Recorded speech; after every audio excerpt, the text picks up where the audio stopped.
and Lipton Soup present Inner Sanctum Mysteries.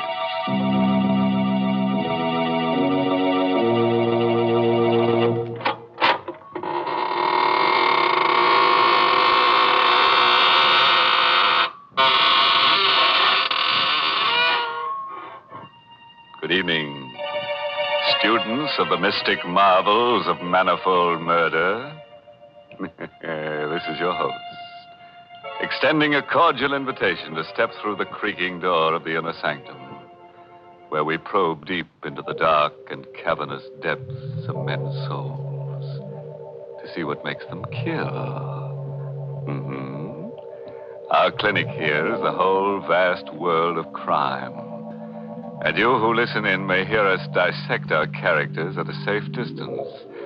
And unless your nerves are strong, you'd better take my advice and keep your distance. Why, Mr. Host, that's not the kind of advice to give folks. It sounds unfriendly. Well, what would you suggest, Mary? Well, give them some sort of friendly advice. Like pointing out to them the extra delight they'll get from a cheering cup of Lipton tea. Then go on to tell them why Lipton's is so downright delicious. Tell them that the reason is Lipton's brisk flavor. And don't forget to mention that brisk is the tea expert's own word for the spirited, full-bodied flavor of Lipton's. So refreshing and so zestful. Explain that Lipton's brisk flavor is never flat, but always lively and satisfying. And in closing, remind them to try Lipton's soon. Because in every cup of Lipton's, there's extra enjoyment. And now, that's the kind of advice you should give folks. Well, Mary, you seem to have given it to them already. So we can go ahead and get launched on Skeleton Bay. That's the title of tonight's story. An original radio play by Emil Tepperman. It's about a lady novelist, a writer of mystery stories. It opens at a swanky hotel with private cabins situated on a storm-swept, rock-bound coast. The story itself is all about, you guessed it, murder. And here's Betty Lou Gerson as Carol De Winter, the lady novelist, who will give us a blow-by-blow description. I'll tell you first about the night I met Michael Barrett. It was in August at Skeleton Bay. I'd come to the hotel supposedly for a rest. That was what I kept telling myself. But in reality, I didn't know why I'd come here. Skeleton Bay. I'd seen the name advertised months ago. Skeleton Bay. Since then, it kept hammering at the inside of my brain. Skeleton Bay. It's like the voice of implacable fate commanding.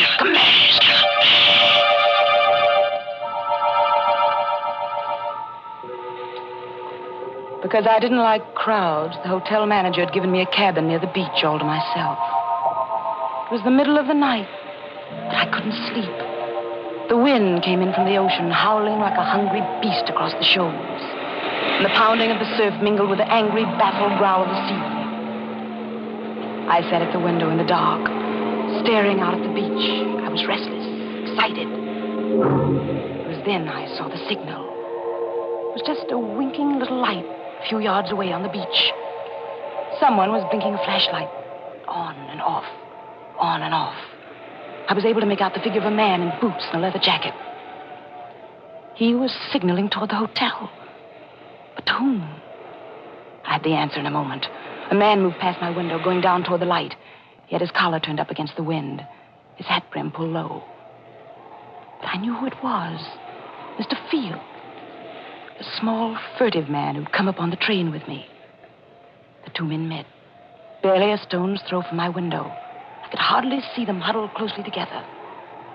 This was excitement, mystery, intrigue, the stimulation I wanted and needed. I had to know what was going on. I threw on a raincoat, opened the cabin door. The wind swept my hair in a streamer, and the spray stung my face as I hurried down the beach. My blood began to race, my heart to pound. For those two men were not engaged in any conference. They were locked in struggle. It was a deadly, silent struggle with only a grunt now and then. I saw the flashing gleam of a knife, but I couldn't tell who had the weapon. The tall man in the leather jacket or the furtive Mr. Field. And then I saw the blade plunge home into the throat of the furtive Mr. Field. I felt a sudden surge of wild elation. This was murder. I had witnessed murder. The tall man let the body of Mr. Field slide down to the sand. Then he looked up and saw me. He stood there with a bloody knife in his hand, and we looked at each other.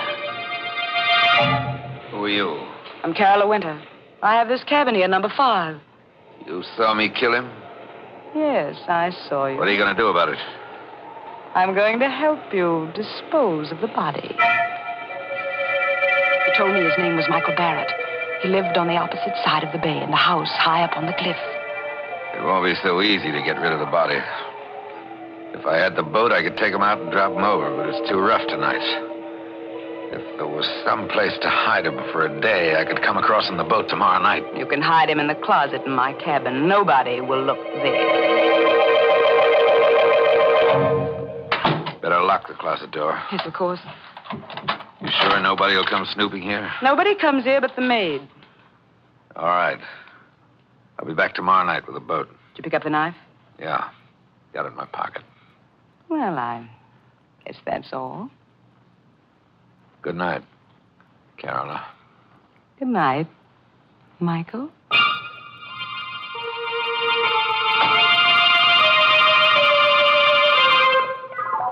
All night I sat up alone, with the locked closet door between me and the staring, sightless body of Mr. Field. At breakfast the next morning, they'd already discovered the disappearance And of the Mr. maid Field. says his bed wasn't slept in at all. I think he could have committed suicide in the ocean. He was such a I sleepy hurried little through my man. breakfast, listening to the Of course, gossip the all maid around does. me. Yes, I know that. Now, in broad daylight, I could hardly believe the thing had really happened last And you night. know, the hotel manager thinks it might be murder. I heard him phoning for the police. The police?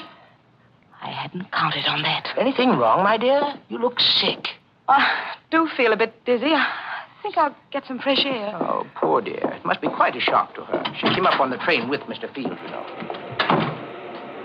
Out in the open air, I let the wind cool my fevered face as I hurried down toward the beach.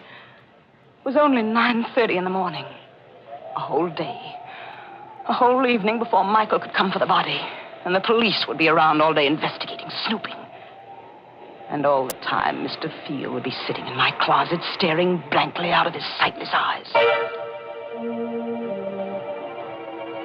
When I reached my cabin, I put a hand on the doorknob. Suddenly, I went cold all over. The door was unlocked. I stood still as a statue, listening. Yes, there was someone inside. Someone moving around. I only had my handbag. I had a pistol in it. I always carried it for protection. But my handbag was inside on the dresser. Slowly, I pressed the door open. Half inch, an inch. And then the door creaked. Is that you, Miss Winter? The maid. It was only the maid, of course. She'd be making up the bed. Why hadn't I thought of that? Miss Winter, is that you? Yes, it's I. What are you doing in that closet with those keys? Why, they're just my pass keys, Miss Winter. I was just going to tidy up the closet. I didn't ask you to do anything to the closet. Well, but that's part of the job, Miss Winter. I'm supposed to do that in all the rooms. Well, you leave this one alone. Keep away from that closet, do you hear? Yes, Miss Winter. But I was only trying to help. When I want your help, I'll ask for it. Now, please leave at once. Just as you say, Miss Winter. I'm sorry if I did anything wrong. Did she suspect anything? I hadn't liked her tone. Why? Why had I been so sharp with her? Now she'd surely think there was something in the closet. Something she shouldn't see.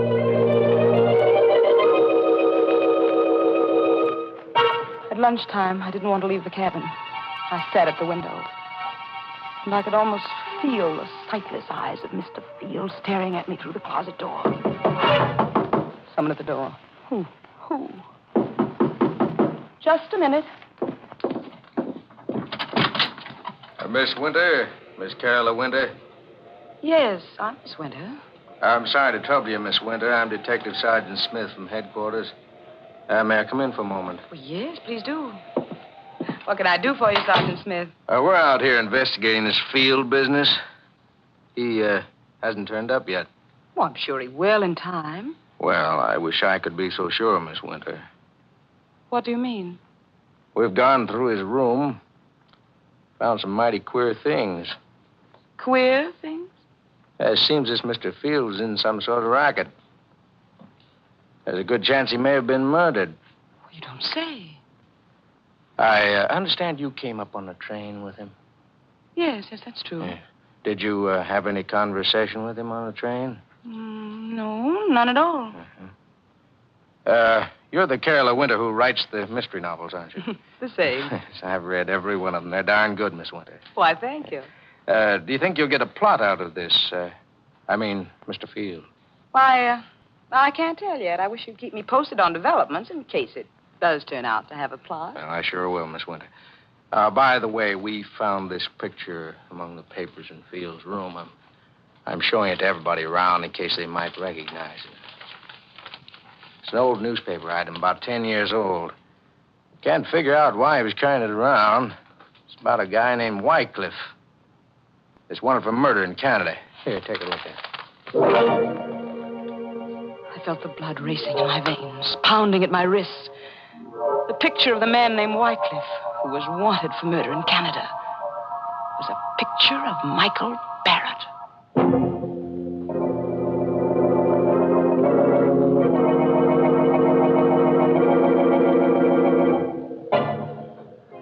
Well, it looks as if Michael Barrett is a lucky guy, with a beautiful woman ready to commit murder for him.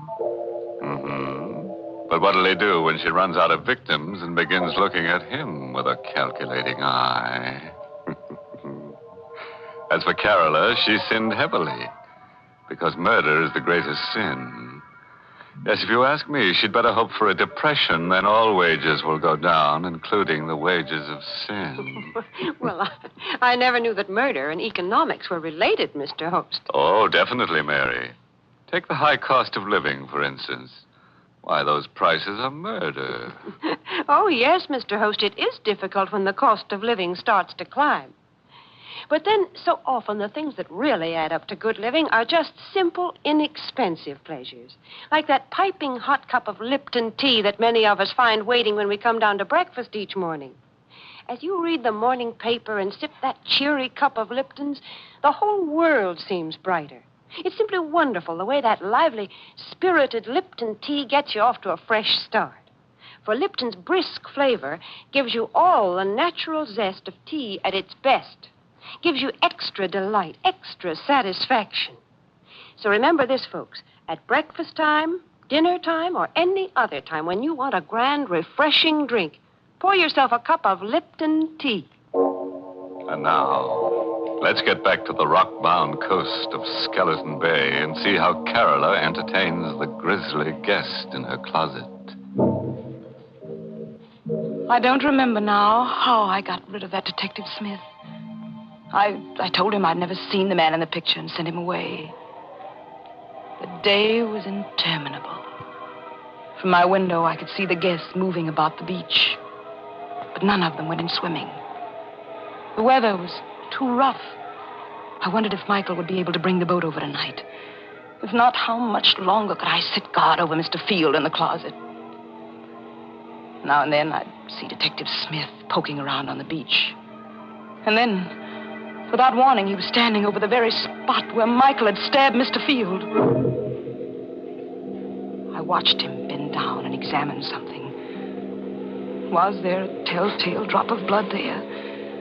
Did Smith know that was the murder spot? I saw him frown. Then he stood up, walked quickly away. I had to know what it was he'd seen there. I slipped on a coat, went out. Started toward the spot on the beach. Going somewhere, Miss Winter? Oh, it's you, Detective. Going anywhere in particular?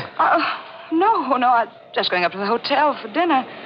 It's almost dinner time, you know. Oh, fine. I'll walk up with you if you don't mind.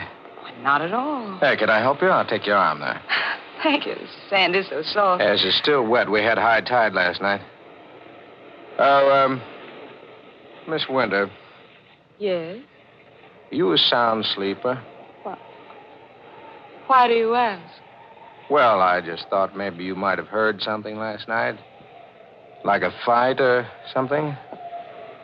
Fight? Yes, yes. I was just looking at the sand back there, down near your cabin. It's all messed up, stamped around. What's that got to do with me? Oh, nothing at all. Except I think there was a fight there last night. Maybe that's where Mr. Field was killed. You think Mr. Field was murdered? It's beginning to look more and more like it, Miss Winter.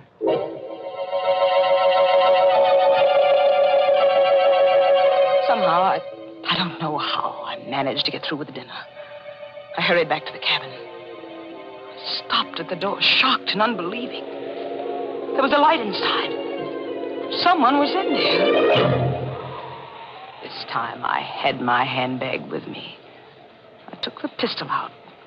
Once more, I inched the door open. It happened. The thing I feared. The closet door was open. And there was the maid, stooping over the body of Mr. Field. Oh! What are you doing there? The body. It's Mr. Field. You killed him. Suppose I did. What are you doing with that gun? What do you think? No! Oh. The wind was high, and the weather was rough. Unfortunately, no one heard the shot.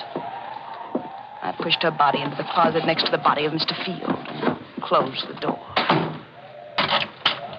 Now I was a murderer, too.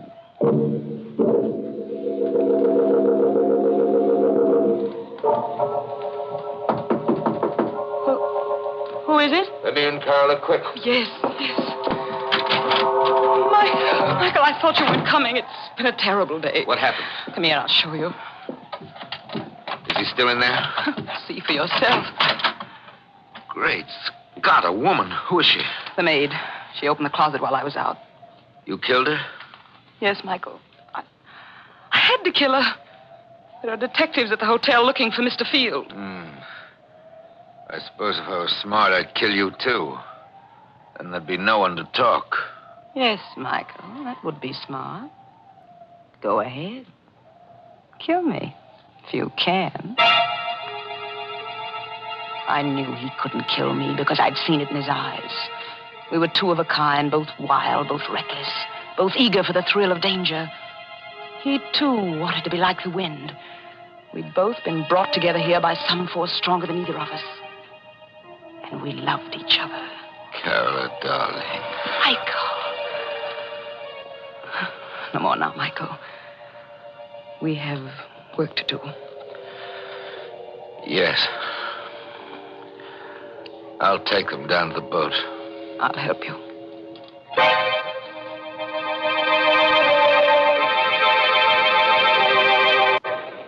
We carried Mr. Field and the maid down to the boat.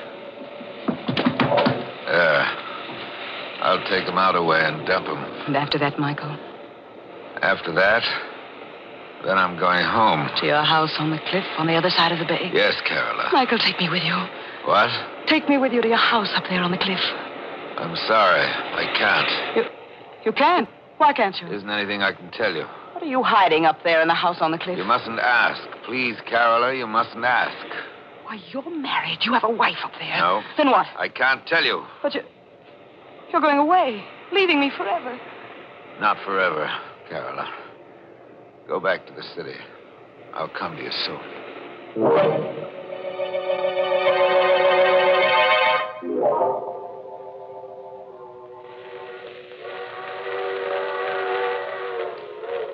I returned to the city and waited. I waited a week, a month. But Michael Barrett did not come. I wrote to him, but there was no answer.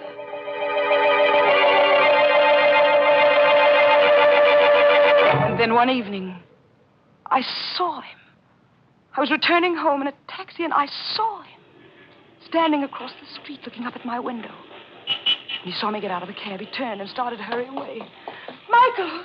Michael! Michael, don't go away! Michael! Michael, why did you try to run away? Don't don't you know? Oh, you're afraid.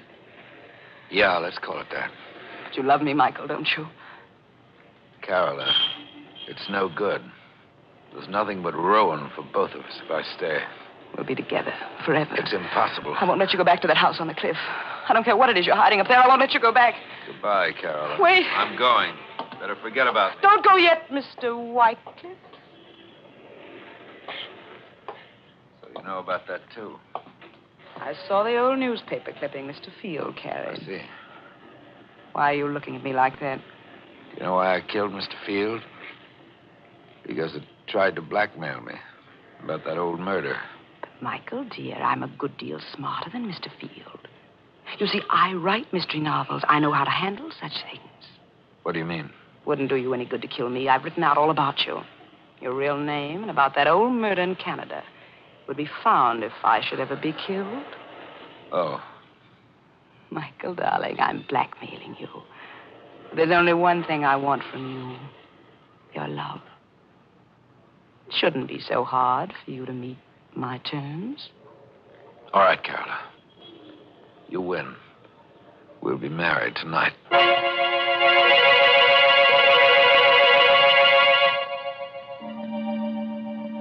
Soon after we were married, Michael began going out evenings. Once, sometimes twice a week. Staying out all night. He'd return late the next day. When I asked where he'd been, his temper would flare up into something terrible. I stopped asking, but I couldn't rest. I had to know where he went. One evening, I followed him. He boarded a train for Skeleton Bay.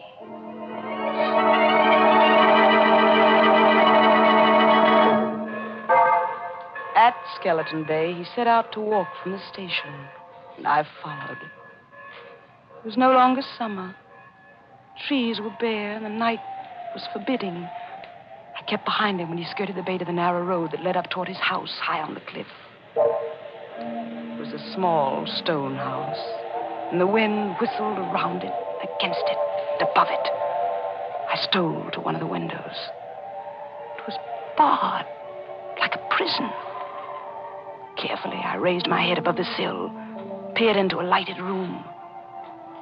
Michael was there, with a woman. For the first time in my life, I knew the meaning of frustration, jealousy. Michael told me he wasn't married, but this woman, I'd helped him to do murder. I'd killed for him. I'd lied to that detective for him. And all the while, this was the secret he'd been keeping from me. I opened my handbag. I took out the pistol. I looked into the room again. The woman was alone now. Michael was gone. So you came up after all, Carola. Michael, you sneaked out. You knew I was here. I'm sorry you saw through that window, Carola. Is that your secret? That woman? Part of it, but it's the part you mustn't know. But I do know it now. That's why I've got to kill you, Carola. That knife. You've still got that knife. Yes, Carola. Well, I've got this, Michael.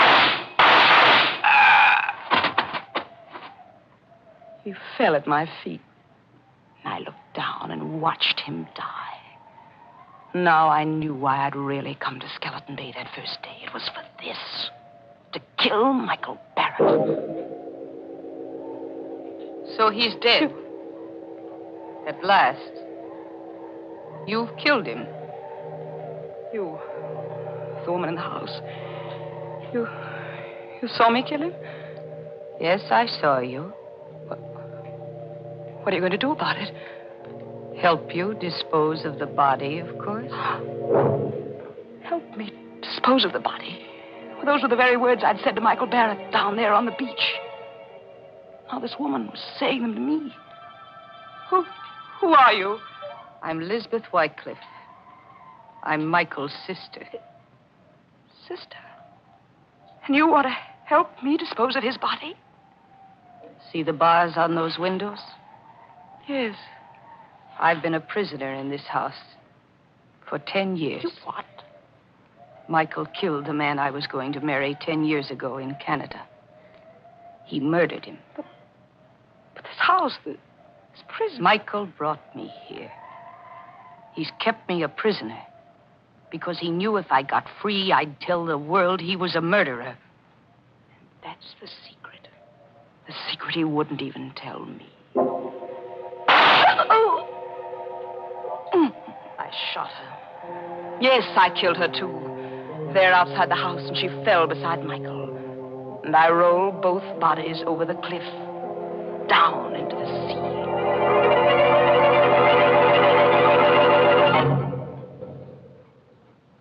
This is the end of my book. The best mystery novel I've ever written. I know that in writing it, I deliver myself into the hands of the law. But I can't stop. I can't help myself. So now, I'm finished. I will mail it to my publisher and wait for Detective Sergeant Smith to come and get me.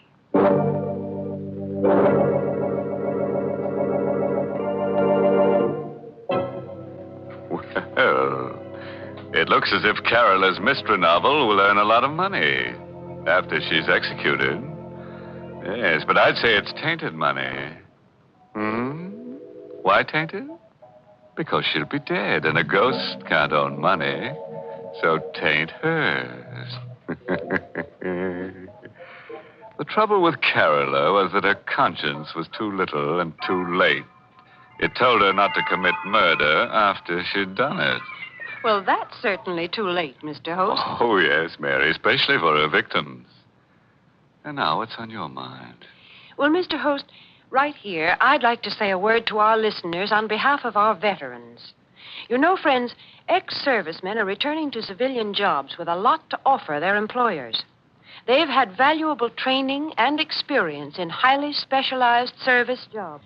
Many of them were able to keep up with their civilian jobs and learn new trades through special correspondence courses. And they're coming home fully equipped to do the same fine job as civilians that they did in the services. So let's give them every employment opportunity to put their increased skill to work.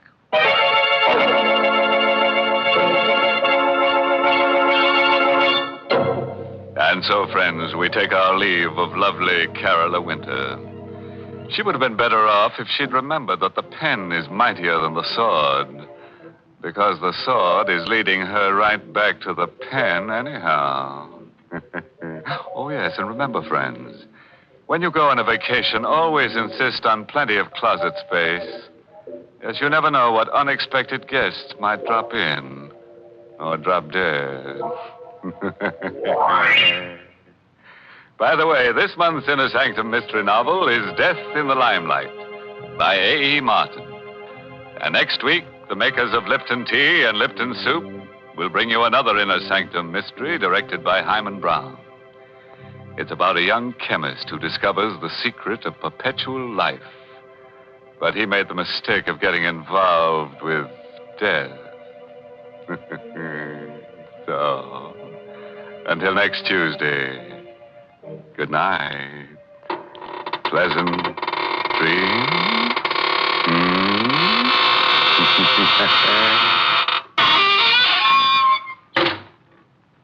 Here's a swell dish, folks, that's easy to make and mighty easy to take. Lipton's Noodle Soup.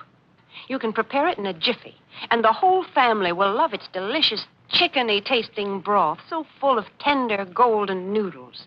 Lipton's Noodle Soup has all the fresh-cooked, homemade flavor of grandmother's noodle soup. Yet it's economical. It costs less and makes lots more than canned soups. So get Lipton's Noodle Soup Mix tomorrow. And don't forget to tune in next Tuesday night for another Inner Sanctum Mystery. This is CBS, the Columbia Broadcasting System.